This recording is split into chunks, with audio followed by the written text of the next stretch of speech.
નમસ્કાર મિત્રો, ફરીથી સ્વાગત છે આપની જ ચેનલની અંદર, જેમાં આજે શિક્ષક સજ્જતા સર્વેક્ષણ પરીક્ષાના નવી રાષ્ટ્રીય શિક્ષણ નીતિ 2020ના કુલ અગત્યના 55 પ્રશ્નોની આપણે ચર્ચા કરશું। આ ભાગ પહેલો છે। અમારી ચેનલને આજે જ સબસ્ક્રાઈબ કરી લેજો, જેથી કરીને ભાગ બીજો, ત્રીજો અને અગત્યના જે કંઈ પ્રશ્નો આપને આવે તો આપને જલ્દીથી એની નોટિફિકેશન મળી રહે। તો અત્યારે જ આ ચેનલને સબસ્ક્રાઈબ કરી લેજો અને આપને પરીક્ષામાં અમે મદદરૂપ થવાની પૂરી કોશિશ કરીશું। પહેલો પ્રશ્ન છે, કોના અધ્યક્ષ સ્થાને નવી રાષ્ટ્રીય શિક્ષણ નીતિની રજૂઆત થઈ? જવાબ છે ડૉક્ટર કે કસ્તુરીરંગ। બીજો પ્રશ્ન છે, કેટલા વર્ષ બાદ શિક્ષણ નીતિમાં બદલાવ લાવવાનો પ્રયત્ન થશે? જવાબ છે 34 વર્ષ। ત્રીજો પ્રશ્ન છે, એસડીજીનું પૂરું નામ શું છે? જવાબ છે સસ્ટેનેબલ ડેવલપમેન્ટ ગોલ। પ્રશ્ન 4 ઉપર જઈએ તો પ્રશ્ન ચોથો છે, ક્યારે નવી રાષ્ટ્રીય શિક્ષણ નીતિને મંજૂરી પ્રાપ્ત થઈ? તો 29 જુલાઈ 2020 કેન્દ્રીય કેબિનેટમાં। ખાસ યાદ રાખજો, ECCEનું પૂરું નામ શું છે? Early childhood care and education.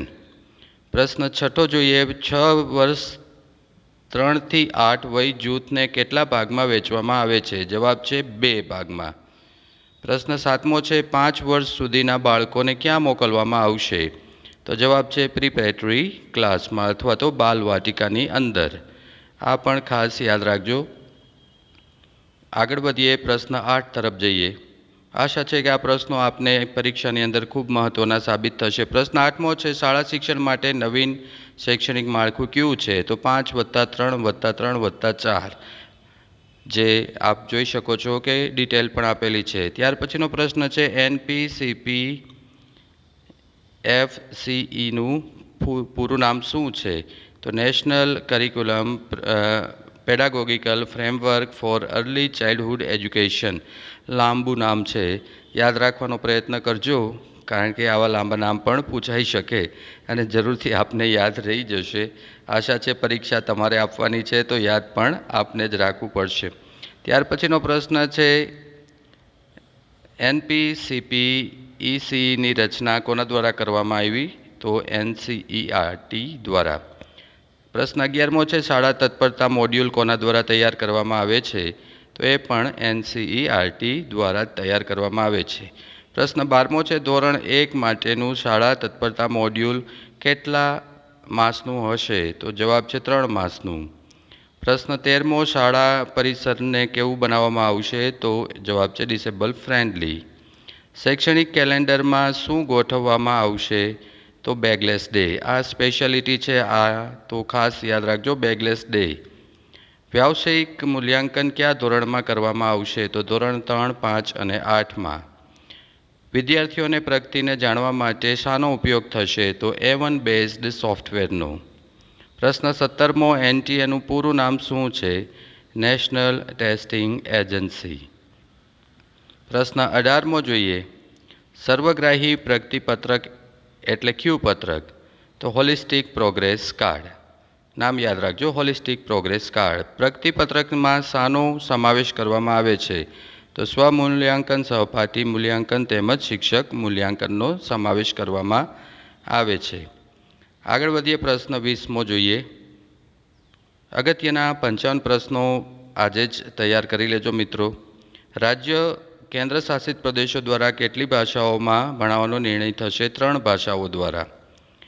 કઈ ભાષાઓ શાળામાં વિકલ્પ તરીકે પ્રાપ્ત કરવામાં આવશે? તો તમામ ક્લાસિકલ ભાષાઓ છે અને વિકલ્પ તરીકે પ્રાપ્ત કરવામાં આવશે। SSAનું પૂરું નામ શું છે? State school standard authority. આવા નાના નાના ખાસ તૈયાર કરજો। SQAAFનું પૂરું નામ શું છે? તો school quality assessment and accreditation framework. NAS દ્વારા શું કરવામાં આવશે? તો સમગ્ર સિસ્ટમનું હેલ્થ ચેકઅપ કરવામાં આવશે। બીએડમાં શાના દ્વારા એડમિશન આપવામાં આવશે? તો નેશનલ ટેસ્ટિંગ એજન્સી દ્વારા આપવામાં આવશે। NHERCનું પૂરું નામ શું છે? તો national higher education regulatory council. PSSBનું પૂરું નામ શું છે? તો પ્રોફેશનલ સ્ટાન્ડર્ડ સેટિંગ બોડી। તો આ થોડા અગત્યના પ્રશ્નો છે, જરૂર આપના ગ્રુપમાં પણ ફોરવર્ડ કરજો, જેથી દરેકને મદદરૂપ થઈ શકે। આશા છે કે આપ આ પરીક્ષાને સરસ પાસ કરશો. 29મો પ્રશ્ન જોઈએ. કોના વચ્ચે તાદાત્મ્ય તેમજ વિશિષ્ટ જરૂરિયાત ધરાવતા બાળકો માટે સ્પેશિયલાઇઝેશન શરૂ કરવામાં આવશે? તો NCTE તથા RCI દ્વારા. SSSનું પૂરું નામ શું છે? Single school stage. SSSમાં શિક્ષકોને કઈ તક આપવામાં આવશે? તો કેરિયર ગ્રોથ અથવા શૈક્ષણિક નેતૃત્વની તક આપવામાં આવશે. NPSTનું પૂરું નામ શું છે? તો national professional standard four teachers. વર્ષ 2022 સુધી શું તૈયાર કરવામાં આવશે? તો NPST તૈયાર કરવામાં આવશે. પ્રશ્ન 34મો જોઈએ. પ્રશ્ન 34મો શાળામાં કોની નિમણૂક કરવામાં આવશે? તો કાઉન્સિલરની નિમણૂક કરવામાં આવશે. એસ્પિરેશનલ જિલ્લા અથવા SEG માટે વપરાશની શું તૈયારી કરવામાં આવશે? તો NVS KVSની તૈયારી કરવામાં આવશે. જેન્ડર સેન્સિટિવિટી એ અભ્યાસક્રમનો ભાગ હશે? કયો ભાગ હશે? તો એ આંતરિક ભાગ હશે. પ્રશ્ન 37. કસ્તુરબા ગાંધી વિદ્યાલયો કયા ધોરણ સુધી વિસ્તારવામાં આવશે? તો ધોરણ 12 સુધી. નેક્સ્ટ પ્રશ્ન. CWSNનું પૂરું નામ? તો children with special needs. Indian સિંગ લેંગ્વેજ શીખવા માટે કોના દ્વારા મોડેલ તૈયાર કરવામાં આવશે? તો NIOS દ્વારા તૈયાર કરવામાં આવશે. પ્રશ્ન 40. વર્ષ 2025 સુધીમાં કેટલા વિદ્યાર્થીઓને વ્યાવસાયિક શિક્ષણ મેળવશે? તો 50% વિદ્યાર્થીઓ 2025 સુધીમાં વ્યાવસાયિક શિક્ષણ મેળવશે. પરખનું પૂરું નામ શું છે? આખું નામ જરા જોઈ લેજો. Performance assessment review and analytical of knowing for holistic development.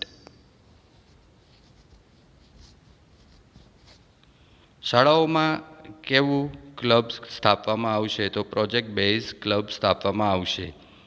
કયા ડિજિટલ પ્લેટફોર્મનું વિસ્તરણ કરવામાં આવશે? તો દીક્ષા અને સ્વયં. આ ખાસ યાદ રાખજો. AECSનું પૂરું નામ શું છે? Adult education centre. પુખ્ત વયના માટે અધ્યયન શાનાથી કરાવવામાં આવશે?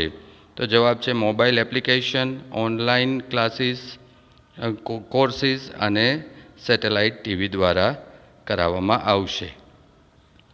પ્રશ્ન 46. પુખ્ત વયના અભ્યાસક્રમમાં કઈ બાબતનો સમાવેશ થશે? તો પાયાની સાક્ષરતા અને ગણન, જીવનલક્ષી કૌશલ્ય, વ્યાવસાયિક કૌશલ્યનો વિકાસ અને બુનિયાદી શિક્ષણ અને નિરંતર શિક્ષણ. પ્રશ્ન 47. આંગણવાડી તેમજ પ્રાથમિક શાળા દ્વારા 1 વર્ષના પ્રાથમિક શાળાનું વિસ્તરણ કયા વર્ષથી થશે? તો જવાબ છે 2023-24થી. આ વર્ષો ખાસ યાદ રાખજો. ક્યારે 23-24માં શું થવાનું, 21-22માં શું થવાનું. ધોરણ 10 માટે નવી બોર્ડ પરીક્ષા પેટર્ન કયા વર્ષથી આવશે? તો એ પણ વર્ષ 22-23થી. ધોરણ 12 માટે નવી બોર્ડ પરીક્ષા પેટર્ન ક્યારે આવશે? તો વર્ષ 24-25થી આવશે. 1 વર્ષ પૂર્વ પ્રાથમિક શાળાનો પ્રારંભ તેમજ 3 માસનો ધોરણ માટેનો એને ક્યારે કરવામાં આવશે? તો વર્ષ 21-22થી. આંગણવાડી પ્રી સ્કૂલ કયા વર્ષના બાળકો માટે બાલવાટિકા હશે? તો જવાબ છે 5-6 વર્ષના બાળકો માટે. કયા ધોરણ સુધી માતૃભાષા, ઘરની ભાષા, સ્થાનિક ભાષાનું શિક્ષણ આપવાનું રહેશે? તો ધોરણ 5 સુધી. પ્રશ્ન 53મો જોઈએ. નવી શિક્ષણ નીતિમાં અગત્યના પ્રશ્નો છે. નેશનલ એસેસમેન્ટ સેન્ટર તરીકે કોને નક્કી કરવામાં આવ્યું છે? તો પરખને. ધોરણ 10 તેમજ 12ની બોર્ડ પરીક્ષાઓ સાથે કયા ધોરણની પરીક્ષા લેવાનું નક્કી થયું છે? તો ધોરણ 3, 5 અને 8ની. એટલે કે ધોરણ 3, 5 અને 8ને પણ બોર્ડને સમાવેશ કરવાનું નક્કી થયું છે. શિક્ષકો માટે પ્રતિવર્ષ ઓછામાં ઓછા કેટલા કલાકની સેવાકાલીન તાલીમ હશે? તો 50 કલાકની આપની તાલીમ હશે. તો આ 55 પ્રશ્નો છે. આશા છે કે આ પ્રશ્નો આપને ખૂબ અગત્યના રહેશે. ફોરવર્ડ જરૂરથી કરજો આપના ગ્રુપમાં. ભાગ બીજાની રાહ જોજો. નમસ્કાર, ધન્યવાદ.